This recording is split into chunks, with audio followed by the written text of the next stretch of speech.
हाँ तो प्यारे बच्चों नमस्कार। आज के क्लास में हम लोग देखने वाले हैं क्लास 7 मैथ का प्रश्नावली 1.1 को। तो चलिए बच्चों क्लास को हम लोग स्टार्ट करते हैं। यदि आप लोग चैनल पर पहली बार आए हैं तो सब्सक्राइब कर लीजिएगा, वीडियो को लाइक कर लीजिएगा।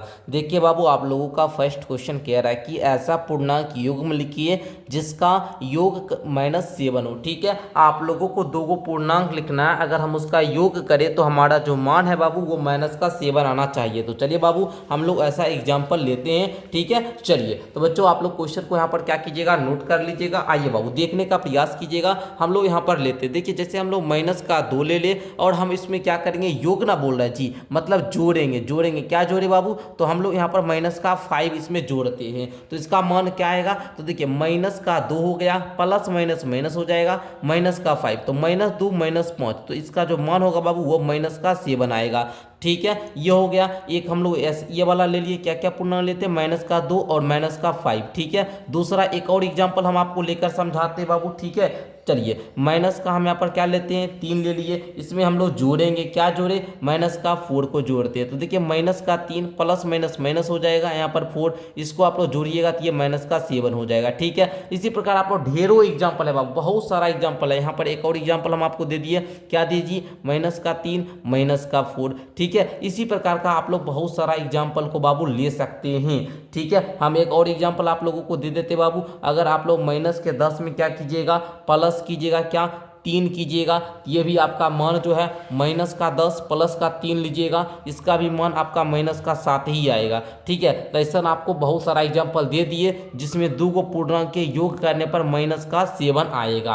अब आइए बाबू, अब दूसरा प्रश्न कह रहा है कि अगर हम लोग अंतर करेंगे तो -10 आना चाहिए। ठीक है, अगर हम लोग ऐसा दो पूर्णांक बताना है जिसका अंतर करने पर -10 आना चाहिए, तो आप लोग देखिए बाबू, -6 हुआ, एक अगर हम लोग क्या करें, 4 का अंतर ले। ठीक है, माइनस अंतरे न बोला जी, घटाना ही है, -6 -4 कीजिए बाबू, तो आपका जो मान होगा वो क्या आएगा जी, माइनस का आपका 10 होगा। माइनस का यहाँ पर आपको क्या लेना है, 5, और इसमें आपको घटाना है, क्या 5 को घटाना है, इसका भी मान -10 आएगा। ठीक है, इसी प्रकार आप लोग बहुत सारा ले सकते हैं। -3 है, इसमें -7 कीजिएगा, मान आपका -10 आएगा। तो हम लोग क्या क्या लिए, -6 लिए, एक पूर्णांक आपका 4 लिए, एक पूर्णांक -5 लिए और एक पूर्णांक 5 ले लिए, एक पूर्णांक -3 लिए और एक पूर्णांक आपका 7 ले लिए। ठीक है, इस प्रकार का हम लोग बहुत सारा पूर्णांक को यहाँ पर ले लिए। ठीक है, समझ गए ना बच्चों किस प्रकार से हम लोग कर रहे हैं बाबू। बस यहाँ पर आप लोगों को ये वो लिए ऋणात्मक वाला और ये वो लिए धनात्मक वाला। ठीक है, चलिए तो इस प्रकार आप लोग एग्जाम्पल दे दीजिएगा। अगला है बाबू, योग शून्य होना चाहिए। ठीक है, योग शून्य होना चाहिए, वैसन पूर्णांक। तो वैसन पूर्णांक आप लोग लीजिएगा, -3 और प्लस का 3 ले लीजिए बाबू। ठीक है, यहाँ पर -3 प्लस का 3 0 आ जाएगा, है ना। इसी प्रकार बोलिएगा क्या, 4 ले लीजिए, इसमें आप लोग क्या कीजिएगा बाबू, योगे न बोल रहा है जी, तो यहाँ पर आपको -4 लेना होगा और प्लस का 4 को घटा दीजिए, 0 हो जाएगा। इसी प्रकार -5 प्लस का 5 योग 0 हो जाएगा। बहुत सारा एग्जाम्पल है। ठीक है, एवं ओनली एवं माइनस का लीजिएगा, वही संख्या प्लस धनात्मक, मतलब देखिए जैसे 6 को लिए, एवं -6 लीजिएगा, इसमें योग करना है, जोड़िएगा प्लस के 6 को। ठीक है, -7 लिए, इसमें प्लस के 7 को जोड़िएगा। ठीक है, इसका मान हमेशा 0 आएगा, क्योंकि -7 + 7 कट जाएगा, -7 में 7 चला गया 0। ओके, चलिए समझ गए ना बच्चों किस प्रकार से आपको फर्स्ट क्वेश्चन को करना है। तो इस प्रकार फर्स्ट क्वेश्चन को हम लोगों ने कंप्लीट किया। सेकंड क्वेश्चन देखिएगा बाबू, कह रहा है 2 का ए नंबर है, एक ऐसा ऋणात्मक पूर्णांक युग्म लिखिए जिसका अंतर 8 है। मतलब ऋणात्मक के पूर्णांक युग्म लेना है, दो पूर्णांक लेंगे तो वो पूर्णांक ऋणात्मक होना चाहिए। इस बात को आप लोग क्या रखेंगे, ध्यान रखेंगे। ठीक है बच्चों, चलिए तो हम लोग क्या करते हैं, यहाँ पर लेने का प्रयास करते हैं। आप लोग देखिएगा बाबू, चलिए तो यहाँ पर आप लोग देखिए। ठीक है, क्वेश्चन को तो हम लोग यहाँ पर क्या कर लिए, नोट कर लिए हैं। चलिए देखिएगा बच्चों, यहाँ पर क्या करेंगे बाबू, हम लोग लेंगे तो देखिए एक दोनों ऋणात्मक के पूर्णांक लेना था, हम -2 ले लिए। इसमें आप लोगों को क्या करना है, अंतर करना है बाबू। ठीक है, अंतर करना मतलब घटाना है। क्या घटा है बाबू, तो आप लोग बोलिएगा सर जी यहाँ -10 घटा दीजिए। ठीक है, तो देखिए -2 माइनस माइनस प्लस का 10 हो जाएगा। अब 10 में से -2 कीजिएगा तो यहाँ पर 8 आएगा, चूंकि यहाँ पर 10 बड़ा है और 10 के आगे का चिन्ह प्लस का है, यानी धनात्मक है, प्लस का है, तो यहाँ पर 8 जो आएगा ये धनात्मक संख्या ही आएगा, यानी प्लस का ही 8 आएगा। ठीक है, तो आप लोग समझ गए ना बाबू। यहाँ पर हम लोग क्या क्या एग्जाम्पल लिए थे बच्चों, एक एग्जाम्पल लेते -2 को और एक एग्जाम्पल लेते बाबू हम लोग किसका, -10 का। हम लोग को दोनों ऋणात्मक पूर्णांक लेना था, तो ये दोनों जो पूर्णांक का युग्म है ये दोनों ऋणात्मक ही है। ठीक है, इस प्रकार आप लोग एग्जाम्पल को लीजिएगा। ऐसा आप लोग बहुत सारा एग्जाम्पल ले सकते हैं। जैसे एक और एग्जाम्पल है -4 और आप लोग कैसा लीजिएगा, एक -12। इसी प्रकार और भी आप लोग ले सकते हैं, -3 ले लीजिएगा और -11 ले लीजिएगा। इसमें आप लोगों को बाबू कोई दिक्कत नहीं होगा, क्योंकि दोनों ऋणात्मक पूर्णांक युग्म ही लेना है, दोनों ऋणात्मक ही पूर्णांक का युग्म है। ओके, अगला देखिए बाबू बी नंबर पार्ट। बी में बोल रहा है एक ऋणात्मक पूर्णांक और एक धनात्मक पूर्णांक लिखिए जिसका योग -5 है। ठीक है बाबू, एक क्या करना है, ऋणात्मक पूर्णांक का लेना है। ठीक है, और एक आपको धनात्मक पूर्णांक लेना है।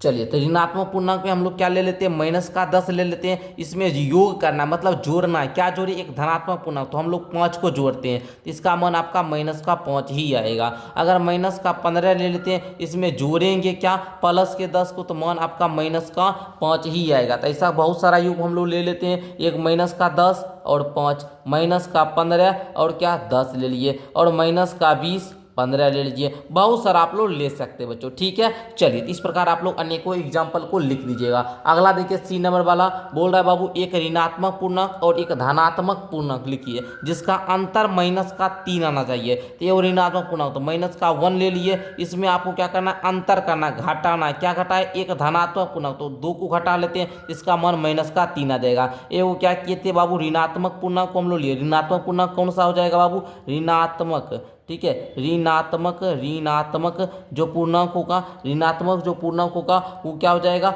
-1 हो जाएगा। और धनात्मक पूर्णांक जो होगा बाबू, धनात्मक पूर्णांक, ठीक है, धनात्मक पूर्णांक वो हम क्या लिए, धनात्मक पूर्णांक हमने यहाँ पर क्या किया बाबू, 2 को लिया। ठीक है, और इस दोनों का अगर हम लोग अंतर ज्ञात किए तो हमारा जो मान आया वो -3 आया। ठीक है, तो इसी प्रकार आप लोगों को बनाना है क्वेश्चन को।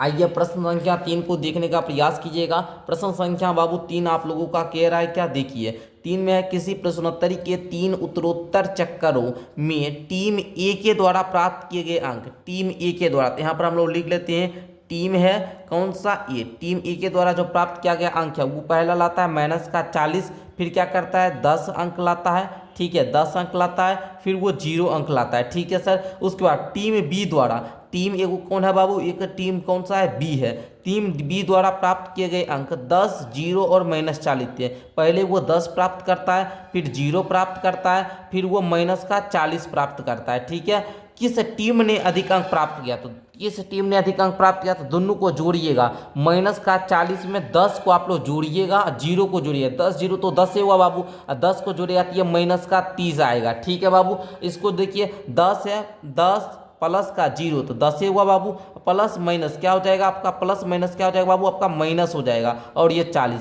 तो बाबू देखिए 10 में से -40 घटाइएगा तो ये आपका -30 आएगा। याद रखिएगा हमने पहले ही बोल दिया कि ये दोनों मान क्या आएगा बाबू, समान आएगा। क्यों समान आएगा सर, यहाँ पर देखिए -40 था, यहाँ पर भी -40 था, यहाँ पर 10 था, यहाँ पर भी 10 था, यहाँ पर भी 0 था, यहाँ पर भी 0। आप लोग एक बात ध्यान रखिएगा, यहाँ पर बोल भी रहा है किस टीम ने अधिक अंक प्राप्त किया, तो दोनों जो है वो एक ही अंक प्राप्त करता है, मतलब दोनों जो है, दोनों टीम ने समान अंक प्राप्त किए, लिख दीजिएगा समान अंक प्राप्त किए, ये आप लोग लिख दीजिएगा। उसके बाद आगे कह रहा है प्यारे बच्चों, आगे कह रहा है कि क्या हम कह सकते हैं कि पूर्णांकों को किसी भी क्रम में जोड़ा जा सकता है, बिल्कुल लिखिएगा हाँ, और लिखिएगा बाबू हाँ, हम कह सकते हैं, हाँ हम कह सकते हैं कि पूर्णांकों को किसी भी क्रम में जोड़ा जा सकता है, किसी भी क्रम में जोड़ा जा सकता है। प्यारे बच्चों, इसको हम एक और एग्जाम्पल से प्रूव भी कर देते हैं। मान लीजिए हम यहाँ पर एक पूर्णांक लिए 2, इसमें 2 + 5 किए, अब इधर हम 5 + 2 करेंगे, दोनों का मान बाबू सेम ही आएगा। अब एक वो हम माइनस वाला भी ले लेते हैं, -3 लिए, इसमें हम लोग क्या करते हैं, जोड़ते हैं क्या, +4 को। ठीक है, और इधर क्या करते हैं बाबू, हम इसी को उल्टा लेते हैं, +4 है, +4 लिए, -3 है, -3 लिए, अब देखिए -3 अब +4 तो मान 1 आएगा, और 4 में 3 गया फिर भी 1 आएगा। तो इसका बाबू आप लोग समझ ही सकते हैं कि जो पूर्णांक है इसको हम किसी भी क्रम में जोड़ सकते हैं, ठीक है, किसी भी क्रम में गुना कर सकते हैं, ठीक है। ये आप लोग जोड़ भी किसी भी क्रम में कर सकते हैं और गुना भी किसी भी क्रम में कर सकते हैं, ठीक है, मान आपका सेम ही आएगा। तो ये आप लोगों का प्रश्न संख्या 3 का सॉल्यूशन था, तो मैंने आपको यहाँ पर प्रश्न संख्या 3 को सॉल्यूशन कर दिया है, ठीक है। चलिए अगला प्रश्न प्यारे बच्चों देखेंगे 4 नंबर। उससे पहले प्यारे बच्चों आप लोगों को एक बात बता दें, यदि आप लोग 7th क्लास के विद्यार्थी जी हैं और 7th क्लास का एक ईयर का अगर आप लोग पढ़ना चाहते हैं, ऑनलाइन पढ़ाई करना चाहते हैं, तो एक साल आपको पढ़ाया जाएगा ओनली 599 रुपया में। बैच ज्वाइन करने के लिए नीचे डिस्क्रिप्शन से मेरा एप्लीकेशन आप लोग डाउनलोड कीजिए और वहाँ पे आप लोग रजिस्टर करके मेरा कोर्स ले सकते हैं प्यारे बच्चों, ठीक है। चलिए प्यारे बच्चों नीचे डिस्क्रिप्शन में आपका लिंक दिया गया है। अगला प्रश्न देखिएगा 4 नंबर कह रहा है निम्नलिखित कथनों को सत्य बनाने के लिए रिक्त स्थानों की पूर्ति कीजिए। बोल रहा है कि हम लोग यहाँ पर क्या भरें कि दोनों बराबर के इस साइड भी बराबर के इस साइड, दोनों साइड LHS RHS दोनों का मान बराबर हो जाए। बाबू देखिए इधर माइनस का 5 है, जोड़ है माइनस का 8 है, बराबर के साइड माइनस का 8 है, प्लस है, लेकिन बाबू देखिएगा इधर तो माइनस 8 है, इधर भी माइनस 8 दिया, प्लस है प्लस दिया, माइनस का 5 इधर है लेकिन इधर माइनस का 5 नहीं है, इधर माइनस का 5 भर दीजिएगा। ये तो बउआ वाला काम हुआ, कोई भी बच्चा देखकर दोनों ओर बराबर कर सकता है। अब -53 में क्या जोड़े कि -53 ही रहे, -53 में सर जी क्या जोड़ेंगे तो -53 ही रहे। बोलेगा सर जीरो हम जोड़ेंगे, किसी भी संख्या में अगर हम लोग शून्य को जोड़ते हैं या घटाते हैं तो कोई भी प्रभाव नहीं पड़ता है, ठीक है, इस बात को ध्यान रखिएगा। 17 में क्या जोड़े कि मान 0 आ जाए, तो बाबू 17 में -17 जोड़िएगा, इसका जो मान होगा वो शून्य आ जाएगा। कैसे सर, यहाँ पर आप लोग देख भी सकते बाबू, देख लीजिए 17 है बाबू, इसमें प्लस माइनस का 17 को जोड़िएगा तो 17 plus minus 17 is equal to 17 में 17 गया 0, ठीक है। चलिए अगला देखिएगा बाबू, अगला है 13 प्लस का माइनस का 12 प्लस डैश है, 13 प्लस माइनस का 12 है प्लस माइनस का 7 है। बुआ इधर माइनस का 7 दिख रहा है ना जी, तो माइनस का 7 भर दीजिए, बस हो गया जी, काम खत्म। अगला -4 प्लस 15 प्लस -3 था, इधर -4 प्लस 15 दिया बाबू, इधर माइनस का 3 भर दीजिए, बस काम खत्म। बस बाबू दोनों ओर क्या करना था, मान को बराबर करना था, ठीक है। जो इधर है बस इधर आप लोग दोनों ओर क्या कीजिएगा, बराबर कर दीजिएगा मान, ठीक है। चलिए तो इस प्रकार आज के क्लास में हम लोगों ने क्या क्या बाबू, क्लास 7 मैथ का प्रश्नावली 1.1 को करवाया। अगर प्यारे बच्चों इस चैप्टर को पढ़ना चाहते हैं तो मेरा एप्लीकेशन डाउनलोड कीजिएगा, वहां पर हम सारे चैप्टर के इंट्रोडक्शन को वहीं पर पढ़ाते हैं, ठीक है। मैथ पढ़ने के लिए आप लोग नीचे डिस्क्रिप्शन बॉक्स से मेरा एप्लीकेशन डाउनलोड कीजिएगा। मिलते हैं अगली क्लास के साथ, तब तक के लिए बहुत बहुत धन्यवाद।